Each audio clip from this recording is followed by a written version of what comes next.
Longtime Royals first baseman Mike Sweeney tells a story of receiving a call from a former teammate enjoying a day off in New York. Sweeney's pal had been strolling through Central Park when he came upon an old baseball field that looked like a relic from the 1940s. A slight, unassuming man in plain clothes was playing long toss, and that means long. In shock, Sweeney's buddy realized every throw, which looked effortless as they left the man's hand, traveled at least 300 feet on the fly, like a Trevor Bauer center field special. When Sweeney's buddy moved in for a closer look, his shock turned to amazement. That uniformed, unassuming long tosser, practicing on that ancient derelict Central Park diamond, was none other than Ichiro Suzuki. Well, Sweeney's buddy might have been shocked, but Sweeney wasn't. Not only had Ichiro robbed him of this home run in 2001, Sweeney had gone on to play 2 years with the 5'11 right fielder in Seattle, and learned never to be surprised by Ichiro. Not by the future Hall of Famer's work ethic, peculiarities, nor even by Ichiro's dry, explanative, heavy brand of humor. What is your favorite American expression? August in Kansas City, it's hotter than two rats in a fucking wolf sock. While these tidbits are hilarious and afford a wonderful glimpse into Ichiro's beloved eccentricities, it's not until they're combined with his unprecedented 28-year pro career, one that saw Ichiro conquer the MLB's seemingly unconquerable single-season hits record, win 10 straight Gold Gloves, rack up 10 straight All-Star appearances, deliver the best rookie year in recent memory, join the 3,000 hit club, and so much more, that you'll understand why I'm confident to say that there'll never ever be another Ichiro Suzuki. Ichiro was born on October 22, 1973, in Aichi, Japan. Like many all-time greats, Ichiro's baseball journey started early, and at the behest of his father. A former ball player, Nobuyuki Suzuki had been raised in a war-ravaged Japan that hardened him, and, for better or worse, paved the way for his son's disciplined greatness. Sadly, it also paved the way for Ichiro's eventually falling out with Nobuyuki. To this day, they don't speak. Ichiro received his first glove from his father when he was 3 years old, also when Ichiro's rigorous training program began. Every day, even in the frigid winter when Ichiro's fingers were so cold he could barely button his shirt, Nobuyuki would run him through a highly structured training regimen that included throwing 50 pitches, fielding 50 grounders, along with 50 fly balls, hitting 250 pitches from a pitching machine, and 250 thrown by Nobuyuki himself. And this process was repeated 365 days a year, whether Ichiro liked it or not, which he often didn't. In one incident, Nobuyuki became furious when a defiant young Ichiro took a seat in the outfield, too tired to shag flies. Nobuyuki responded by firing baseballs at his son as hard as he could, hoping to make him run. One of those baseballs was aimed straight for Ichiro's face. Fortunately, being Ichiro, he caught it without a problem. Years later, Nobuyuki would claim Ichiro's training was fun for father and son. When Robert Whiting, who wrote the book most of this information comes from, asked Ichiro about this quote, Ichiro replied in English, "He's a liar." Those nearby laughed, causing Ichiro to switch to Japanese. It bordered on child abuse, he told Whiting, but I couldn't say no to him. He was doing his utmost to help me. However you feel about Nobuyuki's methods, they did help his son, at least in terms of baseball. By his early teens, Ichiro had enrolled in a prestigious baseball training program in Japan. To beef him up, his coaches had him perform unorthodox exercises, such as throwing car tires to increase arm strength, or swinging shovels at wiffle balls to speed up his bat.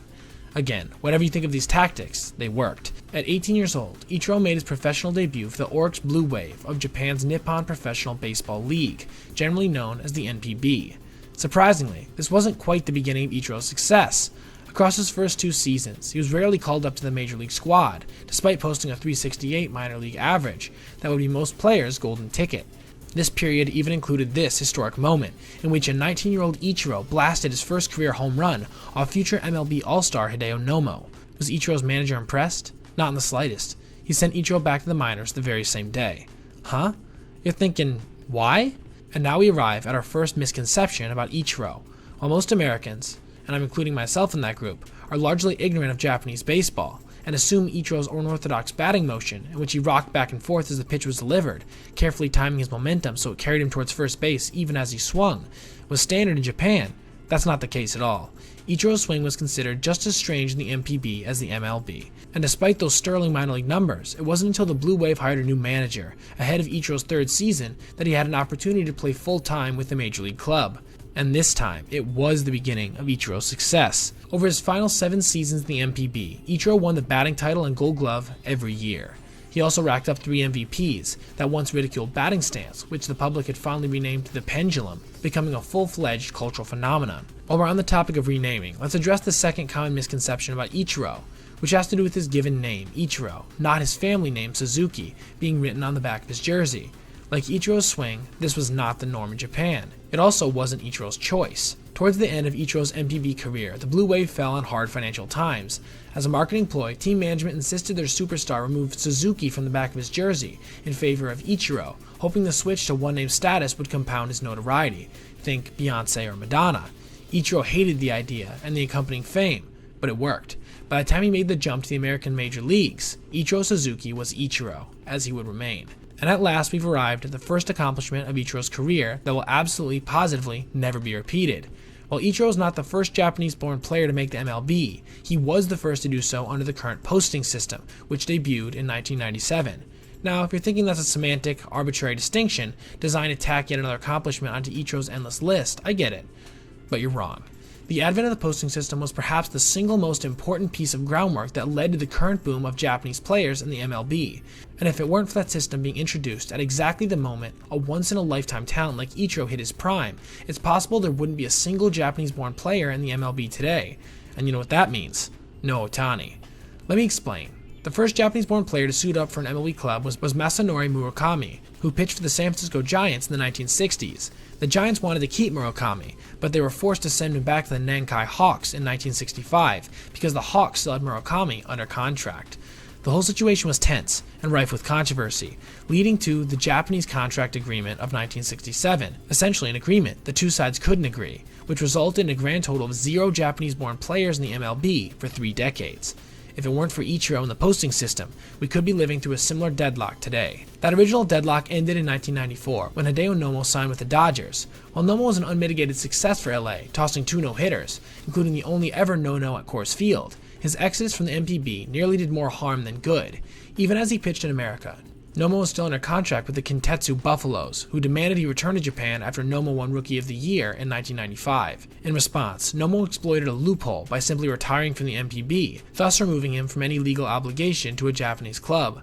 Japanese officials were incensed, and relations continued to deteriorate when similar situations played out with Hideki Irabu and Alfonso Soriano, who, though Dominican, began his career in Japan.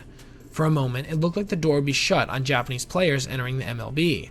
Then, thankfully, the posting system came along in 1997. Much like transfer fees paid between European soccer clubs, the system created a bidding process, with the winning bid securing the right of an MLB team to sign an MPB player. However, due to the lofty price tag of merely entering negotiations, no Major League caliber player was deemed worthy of a winning bid for 3 long years. Not until, you guessed it, Ichiro Suzuki, whose huge talent and fame, combined with the Blue Wave's dire financial straits, compelled Ichiro's Japanese club to accept Seattle's $13.25 million offer, a small price to pay for the man who'd become the greatest mariner of all time. When Ichiro debuted on opening day 2001, no one could have predicted this 27-year-old right fielder was about to post the greatest rookie season in recent memory, which is exactly what Ichiro did, and not by a little. Before we dive into the specifics, a fun side note. Ichiro went 2 for 9 over the first 2 games of his rookie year, meaning that between the final out of his second game and the first pitch of his third, Ichiro's career batting average was .222. Who cares? You do, because those 24-ish hours in April 2001 remain the only moment when Ichiro's career MLB batting average dipped below 300. If Ichiro were to come out of retirement today, he'd have to record 444 straight outs before his career average dipped into the 200s. Now, back to that otherworldly rookie year. It's fairly well known Ichiro was the first player in history to win Rookie of the Year, MVP, and a batting title in the same season. If you know the name of the only other player to win Rookie of the Year and MVP, but no batting title in the same season, this is your moment. Pause and enter in the comments for bonus points. Unpaused? The answer was Fred Lynn of the 1975 Red Sox. And don't worry if you missed it. Way more bonus points are available to anyone who knows everything else I'm about to rattle off, because while the MVP, Rookie of the Year, and batting crown made it clear Ichiro had a great introductory campaign, they don't begin to describe how great it really was, nor why it's so impossibly unlikely anyone else will ever accomplish the same numbers. In addition to Ichiro's league-leading .350 average in 2001, he won a Gold Glove, Silver Slugger, and made his first MLB All-Star team. He also topped the league in steals, plate appearances, at-bats, and hits, the latter of which was, and shall almost certainly remain, the most ever by a rookie. And if that's not good enough, here's another reason there'll never be another rookie season like Ichiro's. The Mariners were unstoppable in 2001, tying a nearly 100-year-old record with 116 regular season wins. That means that not only is Ichiro the only player to win MVP, Rookie of the Year, and batting title in one season, but in order to match his 2001 heroics, a rookie would need to win those 3 awards while also leading the league in steals, plate appearances, at-bats, hits, and also winning a Gold Glove and Silver Slugger. That's probably not going to happen. But even if, somehow, it did, the player who pulled it off still couldn't boast of a better rookie season than Ichiro, unless his team won at least 116 games, because the Mariners' 2001 success is clearly a barometer of Ichiro's game-changing presence on both sides of the ball. Which reminds me, it's been a while since I mentioned Ichiro's cannon of an arm. Remember when I said that bizarre boyhood training method of throwing tires accomplished what it was supposed to? Don't take my word for it. Just have a look at this, which occurred in just Ichiro's 8th ever big league game. This is the tying run. You can't, he throws a laser low to the ground about 6 feet off. Is that a strike? Need I say more, or has the stunned silence of Oakland's faithful made my point for me? Now that we understand just how impossible it would be to outmatch Ichiro's rookie year, let's fast forward to the end of his first decade in the MLB, which somehow is just as unduplicatable. From 2001 to 2010, Ichiro won a Gold Glove every single year, and was selected to the All-Star team every year, a combination matched only by Johnny Bench, which, by the way, big ups to Johnny, because that's just insane. But the Gold Gloves and All-Star nods are just the beginning. From 2001 to 2010, Ichiro led the league in hits 7 times, and his 2,244 total hits were the most for any player's first 10 years in MLB history. In the same period, Ichiro also won 3 Silver Sluggers, finished 6 seasons with top 10 WARs amongst position players, led the AL in intentional walks 3 times, at-bats 8 times, finished in the top 10 in triples 7 times, the top 10 in stolen bases 9 times, not to mention posting a .372 batting average in 2004 that hasn't been topped since, and winning an All-Star Game MVP in 2007 after a famous inside the park home run. Do I need to even bother saying no one else has come close to this in their first big league decade? Well, I'm going to say it anyway. They haven't. And in spite of all those superlatives, there's one area I've glossed over that adds yet another layer to the improbability of Ichiro's 10-year run. From 2001 to 2010, he was an absolute Iron Man, playing fewer than 157 games just once, and leading the league in games played 4 times. What's so incredible about this is Ichiro was no spring chicken, rather a 27-year-old 9-year veteran before his MLB career even began. While it's common big leaguers enter their prime around 27, it's extraordinarily rare they can maintain their level and health through their 30s. This is important to Ichiro's legacy, because a baseball legacy cannot exist unless a player is consistently valuable to his team, and no player, no matter how dominant he is valuable when he's on the shelf. In spite of all those records, there's one category I've barely covered, and it's the one Ichiro dominated most. He, in fact, dominated this category so thoroughly that it merits an entire section of this video. I'm talking about the Big H, Ichiro's mastery of the base hit. First, I need to address the elephant in the room, which is that when Ichiro's hits totaled from the MLB and NPB are combined, his 4,367 knocks are the most in history, surpassing Pete Rose's MLB record of 4,256. This is amongst baseball's most controversial records, as detractors correctly argue that combining totals from different pro leagues is an exercise of apples and oranges, and is inherently fair to players from previous generations, notably those who played in the Negro Leagues. As such, it's impossible for anyone to win the Rose vs. Ichiro's hit debate, so I won't bother trying. Happily, we don't need to employ MPB stats to demonstrate just how superior Ichiro's hitting achievements are. By now we know he led the league in hits 7 times, including that 242 hit behemoth of a rookie year, but I haven't mentioned the number he put up in 2004, 262. Sound big? That's because it is. The biggest, in fact. Ichiro's 262 hits in 2004 is a number that was, is, and will remain the single highest total in Major League history. How do I know? Because the top 12 single-season hits totals ever recorded, 10 were accomplished in the 1920s, aka the first decade after the deadball era, aka a decade in which, suddenly, players are making massively harder contact than they ever had before, and neither defenses nor pitchers had any idea what to do about it. I'll say it again. Of the 12 highest hit totals in MLB history, 10 were recorded in one decade, 100 years ago. The other 2, one of which produced the most hits in a season in MLB history, were both courtesy of Ichiro Suzuki. And it doesn't stop there. Ichiro is one of 33 members of the MLB's vaunted 3,000 hit club.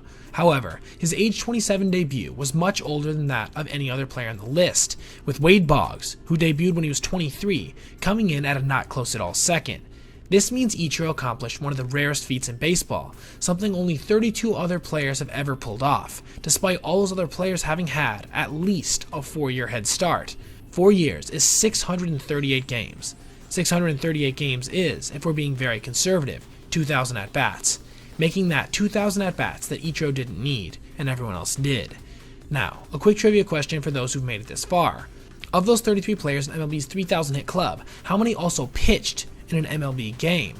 Pause here to enter your answer in the comments, and hey, bang that like and subscribe button while you're at it. Unpaused? The answer is 8. Ichiro is one of them. It doesn't mean much for his legacy, but I just think that's cool. To wrap it all up, what is there more to say?